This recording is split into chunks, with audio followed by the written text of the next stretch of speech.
తెల్లారితే అందరూ ఏలికి ఇంకంటించుకుంటానికి తయారుండొచ్చురు. గవన్నీ చెప్పుకుందాం గాని మొదలు హెడ్లైన్ చూస్తే ఇయాల్టి వీకెండ్ తీన్మార్ వార్తలకు పోదాం.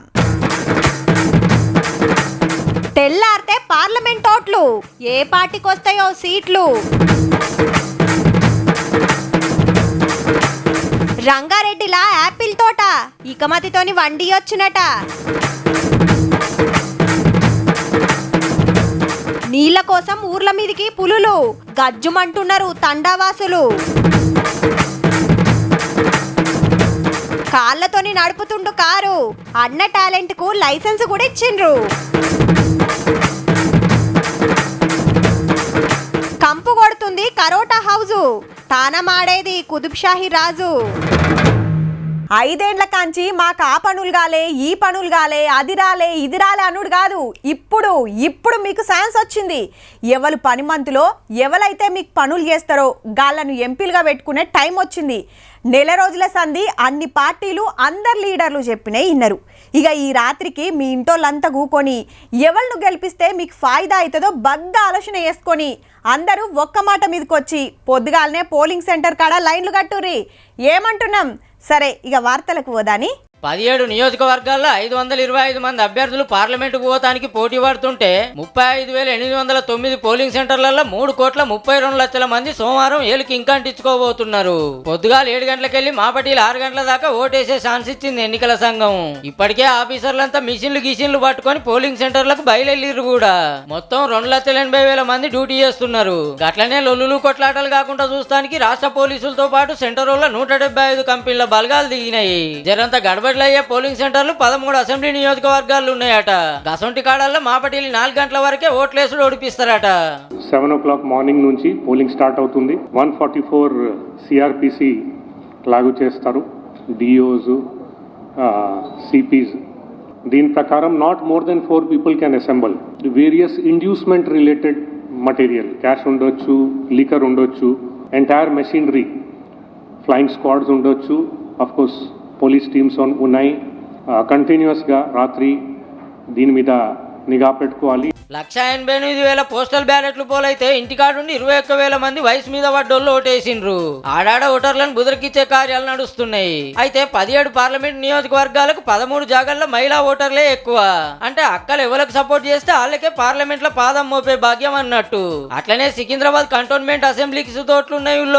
అంటే ఆడ ఎంపీ ఎమ్మెల్యే 2 ఓట్లేస్తారన్నట్టు. ఇక ఏడెవరు గెలిచిండ్రో తెలవాలంటే జూన్ 4 దాకా ఆగాల్సిందే.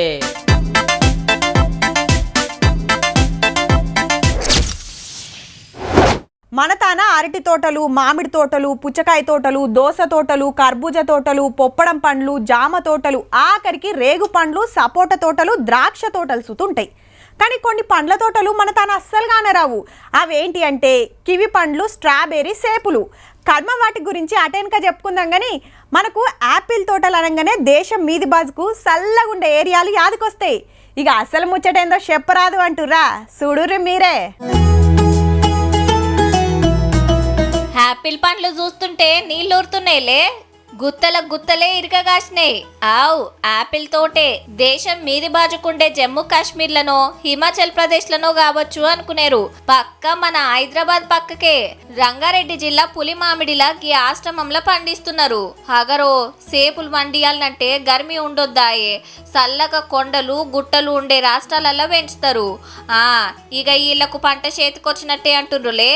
ఎకరం జాగల నిరుడు 150 మొలకలు తెచ్చి పెడితే చెట్టుకు 150 నుంచి 200 కాయలు కాసినాయట.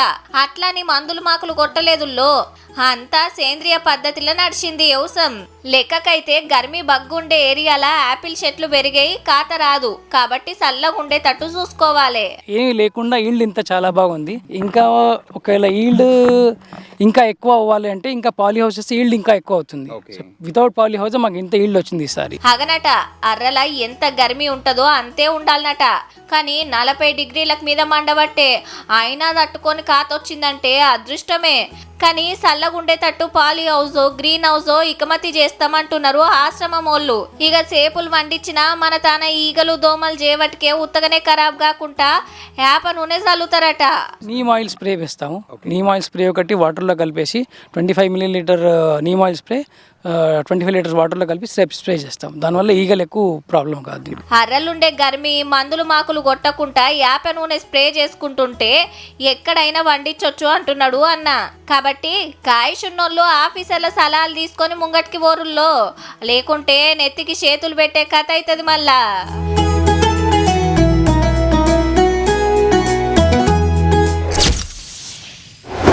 ఆ నడుమ సికింద్రాబాద్ బన్సిలాల్పేటల 800 ట్రక్కుల చెత్తను ఎత్తిపోస్తే 300 ఏండ్ల కిందటి మెట్లబాయి బయటపడ్డది. 70 మెట్లబాయి అది. అటెనక ఫలక్నుమ బస్ డిపో కాడ సుత ఓ మెట్లబాయి ఉన్నదంటే ఆఫీసర్లు పోయి చూసి సింగారిచ్చే పనులు మొదలుపెట్టిరు అప్పట్లా. అట్లా హైదరాబాద్లో ఇంకెన్ని వెనకటి మెట్లబాయిలు ఉన్నాయో కానీ ఇప్పుడైతే గీ ముచ్చట చూడుర్రిగా. ఈ ఎండిపోయిన కుంటేమో అనుకునేరు. దీని తానికి పోతే ముక్కు మూసుకుంటుండొచ్చురు కానీ చరిత్ర తెలిస్తే మాత్రం నోరెళ్ళబెడతారు పక్క.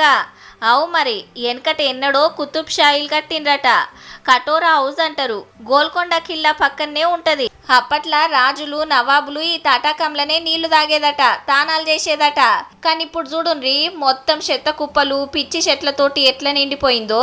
नॉट इन हैदराबाद, पूरे वर्ल्ड में फेमस है कटोरा हाउस, गोलकुंडा कोट, 7 टूम्स और जैसा ताजमहल है वैसे ही उसमें आता है ये भी.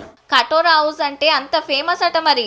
అయితే ఆఫీసర్లు లీడర్లకు ఎన్ని మాటల దరఖాస్తులు ఇచ్చినా టూరిజం జాగా లెక్క డెవలప్ చేస్తామనుడే గానీ అటొచ్చి చూసినోళ్ళు లేరట. టూరిజం చేపిస్తారని కటోరా హౌస్ చెప్పిండ్రు కానీ ఇంతకు ముందు చెప్పిండ్రు, ఇప్పటిదాకా ఏం కాలేదండి. ఇగేముంది ఇండ్ల మురికంతా అండ్లకే, చెత్తంతా ఆడికే. చుట్టూ గోడ సుత చక్కగా లేక పోరలు పడిపోయారట సుత. చెత్త గిత్త వేస్తుండే వరకు దోమలు మెట్టబెట్టి అడ్డమైన బీమార్లు వస్తున్నాయట. कारपोरेशन वाला कोई भी नहीं सुनता, हाउ निकाल देंगे, हाउ निकाल देंगे, हाउ निकाल देंगे. 4 साल 2 साल से ये ऐसे ही चल रहा पूरा, और इससे बीमारियां आ रही. 100 ఏండ్ల కిందట రాజులు కట్టిన బంగ్లాలు బాయిలు కాపాడతామని గొప్పగా సాటింపేసినోళ్ళు వీటిని గాలికే వదిలేసిండ్రని గరమైతున్నారు పబ్లిక్. చూడాలి మరి కొత్త గవర్నమెంట్ అన్నా కటోరా హౌస్ కటౌట్ మారుస్తుందో లేదో.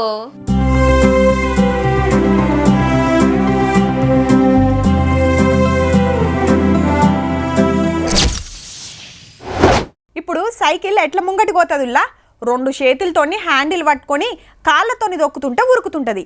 అదే బండి ఉరకాలంటే మొదలు కుడి కాలుతోని కిక్కు కొట్టి, ఎడమ చేతితోని క్లచ్ పట్టి, ఎడమ కాలుతోని గేర్ మార్చి క్లచ్ ఇడుచుకుంటా కుడి చేతితోని ఎక్స్లేటర్ ఇగ్గుతా అంటే ఉరుకుతూనే ఉంటుంది. పడవ నడపాలంటే మంచి గూకొని 2 చేతులతో తెడ్డేస్తే అయిపోయాయి. అంటే ఏ పని చేయాలన్నా కాలు రెక్కలు మంచిగా ఉండాలి అంతే కదా. కానీ గిటి చూడు మల్కా, గంత చిన్న గల్లీలో కారుని అల్కగా తిప్పుతున్నాడు అన్న. అగో సందులకెళ్ళి చిన్నగా రోడ్డుకు తీసుకొస్తున్నాడు. చెలో తవ్వకు రాగానే తొక్కుడు దొక్కుతూ ఉరుకుతూనే ఉన్నది కారు. ఇంతకు నడుపుతున్నది ఎవరో, ఎట్లా నడుపుతున్నారో మంచిగా నజరేసిరో లేదో, కాళ్ళతో నడుపుతున్నాడు కారును. ఓహో సర్కస్ స్పీడ్లు కాదుల్లో. 2 చేతులు లేవు అన్నకు. పేరు తాన్సేను, మద్రాసులో ఉంటాడు. 10 ఏళ్ల వయసు ఉన్నప్పుడు కరెంట్ షాక్ కొట్టి 2 చేతులు పోయినాయట. ఇక పెద్దగైనాక దోస్తులందరూ కార్లు నడుపుతుంటే నేను సుత నడపాలని ఆల్రెడీ కాళ్లతోని కారు నడిపే మధ్యప్రదేశ్ రాష్ట్రం ఉండే ఈ సార్ వీడియోలు సోషల్ మీడియాలో చూసి డ్రైవింగ్ స్కూల్లో షరీకై నేర్చుకున్నాడట. మొన్ననే లైసెన్స్ సుతి ఇచ్చిర్రు ఆఫీసర్లు.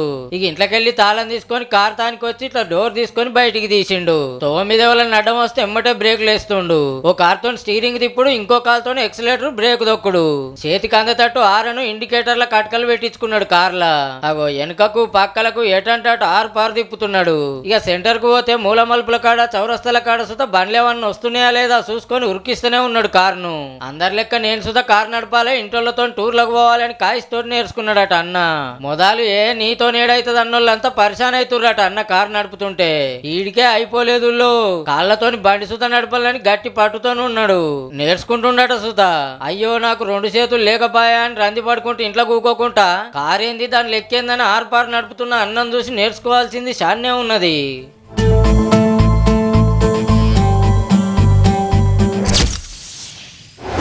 మనకు దూపైతే ఎమ్మటే దుక్నానికి పోయి ఓ వాటర్ బాటిల్ ప్యాకెట్ కొనుక్కొని గొంతు తడుపుకుంటాం. లేదంటే ఎవరి ఇంటికన్నా పోయి ఇన్నని నీళ్ళు ఇయ్యమని అడిగినా ఇస్తారు. అసలే ఎండాకాలం అయ్యే తొవ్వంట ఓతోళ్లకు తిప్పలైతుందని ఆడాడ చలివేంద్రాలు పెడుతుంటారు. దూపైనోళ్ళాగి ఇన్నని నీళ్లు దాగి పోతారు. మనమంటే ఏదో ఓ ఇకమతి వేసి దూప తీర్చుకుంటాం. మరి జీవాల పరిస్థితి? నాగర్ కర్నూలు జిల్లా గంగారం అడవిదంతా మొత్తం 2006 ఎకరాలలో ఉంటది. మునుపు అన్ని తీర్ల జీవాలుండేటి. దినామింత అడవి పల్సకైతుండే వరకు శానా మటుకు కాన రాకుంటాయినాయి. కానీ పులులు మాత్రం తిరుగుతున్నాయిలో ఓ 7-8 ఉంటాయట. అయితే అడవిలా పులులకు తిండి నీళ్లు దొరకక ఊర్ల మీద పడుతున్నాయి. ఈ అడవి చుట్టూ శానా తండాలుంటాయి. ఇలా వ్యవసాయ భూములన్నీ అడవికి ఆనుకొనే ఉంటాయి. పొలాల కాడ ఆవులు దూడలు కట్టేస్తుండే వరకు నీళ్ల కోసం వచ్చి పోతం పెడుతున్నాయట. అంతగానే ఆ బైక్ ఆడుకోవాలంటేనే భయం అవుతుంది సార్. ఆ అడవిలో నీళ్ళు లేకనే మా చెక్క దిక్కు వస్తున్నాయి. మా చెక్కాడ అయితే పక్క అవి అటకేలో తిరుగుతున్నాయి. మాకు కూడా ఇప్పుడు భయం అవుతుంది. ఇది ఆవులు అడవిలో కట్టేసుకోవాలంటే దొడ్ల కాడ. నిన్న కూడా ఒకటి జింక కొట్టేసింది, రాత్రి ఒకటి, ఇంతవరకు 2 ఆవుదూలు. పొలాల కాడికి పోవాలంటేనే గజ్జుమంటున్నారు గిరిజనులు. ఎట్కెళ్ళి ఏ పూలు వచ్చి మీద పడుతుందో అని. అయితే ఫారెస్ట్ వాళ్ళు సాసర్ పిట్లు సోలార్ పంపుల సౌలతి చేసిండ్రు గాని అందులో సుక్క నీళ్లు లేకపోయే వరకు జీవాలు ఊర్ల మీద పడుతున్నాయి అన్నట్టు. అడవిలున్న జీవాలను సుత అవే పొతం పెట్టినాయి అంటుర్రు. ఇప్పుడు గాసం దొరకక దూడలకు సూటి పెడుతున్నాయట. ఆఫీసర్లకు ఎన్ని మాటలు చెప్పుకున్నా ఉత్తకతే అవుతుందట. ఆఫీసర్లు తీసుకున్నారు, దీన్ని ఒక కంచె పెడదామని చెప్పారు కానీ ఇంతవరకు ఏం తీసుకోలేదు. ఇప్పటికే 4-5 దూడలు కోల్పోయినా మేము. అడవిలో నీళ్ళకైనా సౌకర్యం చేయాలి వాళ్ళు, లేకపోతే ఆ పులులను పట్టుకుపోయి ఏరే అడవిలో పెద్ద జంగల్లో అన్న వదిలిపెట్టాలి. గదన్నట్టు జీవాలకు అడవిల నీళ్ల సౌలతి చేయిర్రి, లేదంటే నల్లమల్ల సొంటి పెద్ద జంగళ్ళనన్నా ఇడిచిపెట్టుర్రి అని కోరుతున్నారు. ఆ మలక్కలైతే పొలాల కాడికి పోవాలంటేనే గజ్జుమంటున్నారు. పుల్లులు ఎట్లయినా పట్టుకొని పోవాలి, మాకు చాలా ఇబ్బంది అవుతుంది. మాకు పొలాలు ఆడనే ఉన్నాయి, ఇటుకెళ్ళి లేవు. ఎండలు చేయబట్టికే నీళ్లు దొరుకుతలేవు. అడవులు పొతం పెట్టుడు తోటి గాసం దొరుకుతలేదు. ఇగేముంది ఊర్ల మీదకి షికారికి వస్తున్నాయి. జర ఆటికి ఇన్ని సౌలతులు చేసి తండాలలో ఉండేటోళ్ళ తిప్పలు తీర్చురి సార్లు.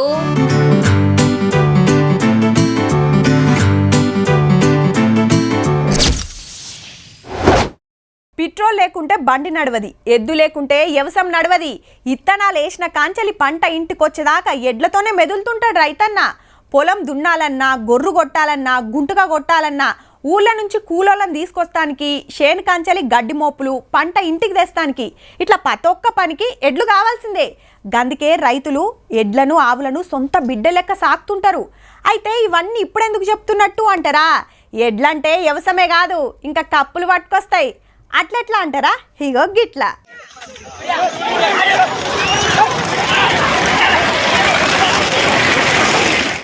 ఎక్కడిది జెండా ఊపంగానే ఉరుకుడే ఉరుకుడు.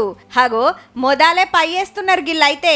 ఇక రోడ్డెమ్మటి దాపటెద్దుల దౌడ్లు వల్పటెద్దుల ఉరుకుడు చూసుకుంటా పబ్లిక్ ది చిన్న మురిపేం కాదు పో. ఏమన్నా ఉరుకుతున్నాయా? గుర్రాలతోని సుత పోటీ పడతట్టున్నాయి పో గీ ఎడ్లైతే. ఇదేమో లగాయించి ఉరుకుతుంది, అటుదేమో వెనక పట్టు పడుతుంది. అయినా రువ్వడి ఉరుకొస్తున్నాడు అన్న. ఎండలకు ఆగం కాకుండా ఇట్లా నీళ్లు చల్లుతున్నారు ముద్దుగా. ఇక ఒక బండిని దాటేయాలని ఇంకో బండి ఎట్లా పోటీ పడుతున్నాయో చూడురి. గీ అన్న అయితే పక్క పొంటి దంచుకొస్తూనే ఉన్నాడు. హాగో గీ అన్న నడిమిట్ల బండి దిగురుకొస్తాడు, మల్లెక్కి గూకున్నాడు. చెలో గీ ట్రాక్టర్ కాడికి వచ్చి మళ్ళా వెనకకు మారుతున్నాయి అన్ని. మొత్తం 10 కిలోమీటర్ల దూరం ఎవ్వరు పోయేస్తే వాళ్ళు గెలిచినట్టు. తమిళనాడు రాష్ట్రంలో మొన్న చిత్ర పొంగల్ పండుగ నాడు ఊర్ల పొంట ఇట్లా ఎడ్ల పందాలు పెడితే బగ్గమందే పోటీ పడ్డారు. ఇవి పెద్దెడ్లు కాబట్టి 10 కిలోమీటర్లు, అదే కోలాగలైతే 5 కిలోమీటర్ల దూరం పోయి రావాలన్నట. ఇయాల రేపు ఎడ్ల పందాలు కాదు, అసలు ఎడ్లే కానరాకుండా అవుతున్నాయి. ఏడ చూసినా ట్రాక్టర్లేనాయే. గందుకే ఓ పారి చూసినట్టు ఉంటుందని పట్టుకొచ్చినామన్నట్టు.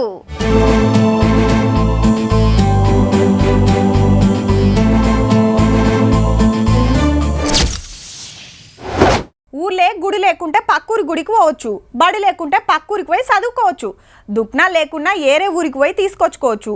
ఊళ్ళే నీళ్లు లేకుంటే జరంత దూరమైనా పోయి తెచ్చుకోవచ్చు. ఇట్లా ఏది లేకున్నా పక్కూరికి పోయి అక్కర్లు తీర్చుకోవచ్చు. కానీ అసలు ఊరు దాటి పోతానికి తొవ్వే లేకుంటే ఎట్లుంటుంది? ఇగో గిట్లుంటది. చెలో అందరు వచ్చి గూకొంగనే చిన్న గదిలింది పడవ. కొందరు గూకుంటే పడుసోళ్ళు నిలబడ్డారు. గిల్లు సైకిల్ సుత పట్టుకొని పోతుర్రు పడవలనే. రైట్, ఇటు గడ్డకు రాగానే అందరు దిగి వెళ్ళిపోతున్నారు ఎవ్వరు పనుల కాళ్ళు. ఇగిది ఇంకో పడవ.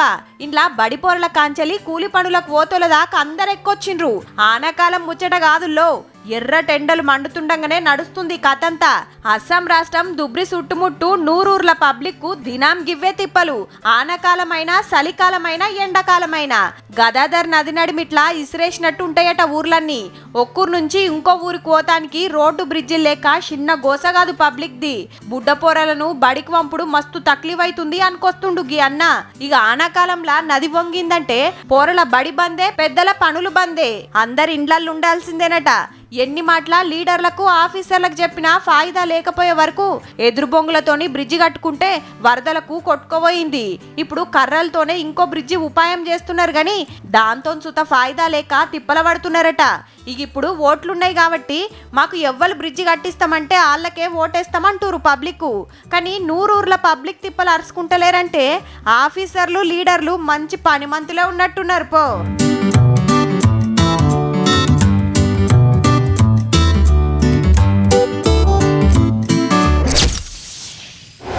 సర్కార్ బడంటే ఇరిగిన బల్లలు, పలిగిపోయిన కిటికీలు, ఆగవడని బోర్డులు, ఎప్పుడు కూలుతుందో తెలియని బిల్డింగు.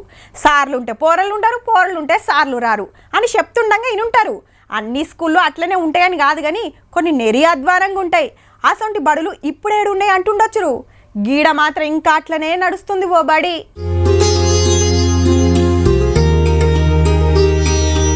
డౌట్ ఏం పడకుర్రి, పక్క సర్కార్ బడే ఇది. అది సుతా ఓ గయ్య ఓ అర్రల చదువుకోర్రి పోరలకని దయదలుస్తే నడుస్తుంది. జమ్మూ కాశ్మీర్ లా ఓ ఊర్లా గింత అధ్వానంగా నడుస్తుంది బడి. అగో కూకుంటానికి బల్లలు లేవు, కరెంటు బుగ్గ లేదు, రాస్తానికి బ్లాక్ బోర్డు లేదు, ఇక టాయిలెట్లు అన్న సంగతే తెలియదు. నిన్నీయాల్టి సంది కాదుల్లో 20 ఏండ్ల కాంచెలు ఇండ్లనే నడుస్తుందట బడి. అందుకే మాకు జరా సవలతులు చేయురని సీదా ప్రధానమంత్రి సార్ని కోరుతున్నారు పోరలంతా. हम अच्छी से नहीं पढ़ सकते स्कूल में, एक ही रूम है. मैं मोदी जी से मांग करती हूँ कि हमारे को एक बिल्डिंग दी जाए. वॉशरूम चाहिए और पानी चाहिए. हमारी बहनें भी वहाँ दूर दूर जाती है वॉशरूम, और हम भी जाते हैं. मोदी से हमारी यही कृपा है, हमें एक स्कूल दिया अच्छा, और टॉयलेट और वॉशरूम और पानी और एलजी साहब से. ఒకటే అర్రల 5 తత్తుల పోరలను గూకుండా పెట్టి పాఠాలు చెప్పాలంటే ఒక్కతే మేడం చాలా తిప్పల పడుతుందట. అగో కొందరికి బయటికి తీసుకొచ్చి పాఠం చెప్తున్నది. టాయిలెట్ పోవాలంటే ఇంటికి పోవాల్సిందేనట. దూపైతే తాగుతానికి నీళ్లు సుతుండయంటే చూడురిగా. ఏం సవలతులు లేకున్నా 20 ఏండ్ల కంచెలి నెట్టుకొస్తుర్రంటే చూడురిగా. డెవలప్మెంట్లా రువ్వడు గురుకుతున్న భారతదేశంలా ఇంకా గిసొంటి స్కూల్ ఉండుడైతే చిత్రమే ఉన్నది పోర్రి.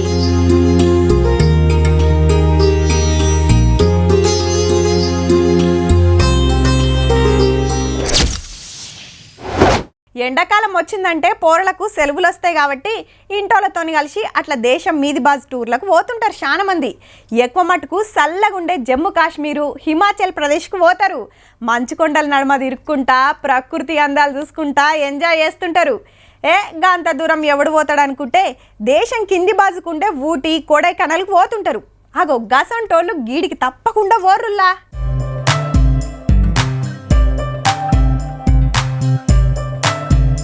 మొగులు మించి చూస్తుంటే ఎంత ముద్దుగున్నదో కదా.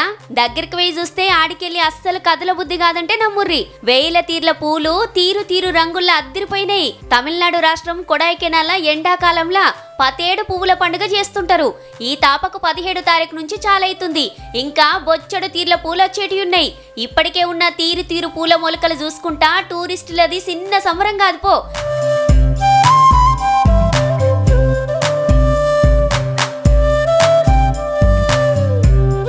ఎటు చూసినా రంగురంగుల పూలే మరి. ఎత్తైన కొండలు, నడుమిట్ల పచ్చటి మైదానాలతో ఉంటది కాబట్టే కొడైకెనాల్ను కొండల యువరాణి అని పిలుచుకుంటారు. పువ్వుల పండుగ చూస్తానికి వచ్చే టూరిస్టులు 17 పెరుగుడే గాని తగ్గుడన్న ముచ్చటే లేదట. నిరుడు 8 రోజుల్లో 50 నుంచి 60 వేల మంది వస్తే ఈ తాపకు 10 రోజుల్లో 1,00,000 మంది దాటుతుండొచ్చురట. ఒక్క తమిళనాడు నుంచే కాదుల్లో చుట్టుపక్కల రాష్ట్రాల నుంచి సుత పతాకం పూలను చూస్తానికే పోతుంటారు. మళ్ళా దినా ఆటాపాటలు ధూమ్ ధామ్ గా నడుస్తాయట. ఇంకో 5 రోజులు టైం ఉన్నది కాబట్టి కాయుషుండోళ్ళు పోతే పోయిరాండ్రి మరి.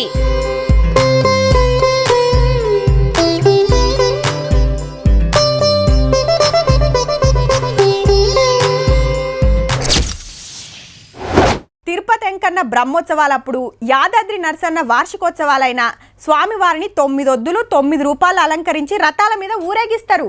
కడమ దేవుళ్ళ ఉత్సవాలప్పుడు సుత ఉత్సవ మూర్తులను మాపటీలి అట్లా ఊరు తిప్పుతారు. ఇక దేవుని రథాన్ని గుంజుతానికి మస్తు మంది భక్తులు పోటీలు పడుతుంటారు. ఇట్లా ఏ ఉత్సవమైనా ఎక్కువ 9 ఒద్దులు సాగుతుంది. కానీ ఈ ఉత్సవం అట్లా కాదుల్లో. నేపాల్ దేశం లలిత్పూర్లో సాగుతున్న ఎర్రదేవుని రథోత్సవ సంబరాలు. ఈ పతేడు ఎండాకాలంలా ఇట్లా మచ్చింద్రనాథునికి రథోత్సవం చేస్తారు. బేస్తారం నాడేశ్వరైతే గీ తీర్లొచ్చిండ్రు భక్తులు. ఇక రథం గుంజుతానికి నేనని పోటీలు పడ్డరనుకో రాదురి. లెక్కకైతే ఓ 2 వారాలు నడుస్తుంది పండుగ. ఒక్కొక్క పారి 3 వారాల దాకా రథాన్ని గుంజుతారట. ఆడ ఇదే పెద్ద జాతర. మరి 32 అడుగుల ఎత్తుండే గీ రథాన్ని మొత్తం కర్రతోనే తయారు చేస్తారు. గీరెలు శీలలు అన్ని సెక్కయే. అగో మీదుంగ కప్పు పెడతానికి ఎట్లా తీసుకుపోతున్నారో భక్తులు పట్టుకొని రథాన్ని ఇగ్గటానికి ఇట్లా పెద్ద దూలం తగిలిస్తారు రథానికి. ఇక 100,000 మంది ఇగ్గుతా అంటే చిన్నగా ముంగటికి పోతుందట దేవుడు. ఓ 16 దూలాలను పిల్లర్ లెక్క వేసి దాని మీద సెక్కలు వేసుకుంటా పోతారట.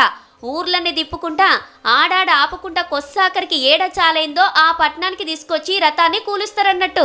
ఇక ఒక్కొక్క ఏరియాలో ఒక్కో పేరుతో నడుస్తుంది జాతర. కరువును పోడగొట్టి ఆనలను పట్టుకొచ్చినందుకు ఇట్లా జాతర చేసుకుంటారట. ఎవ్వల పద్ధతులు అల్లయి. చూసిండ్రు కదా. ఇక ఇవ్వుళ్ళ ఇయాల్టి వీకెండ్ తిన్మార్ వార్తలు ఉంటామల్లా. నమస్తే.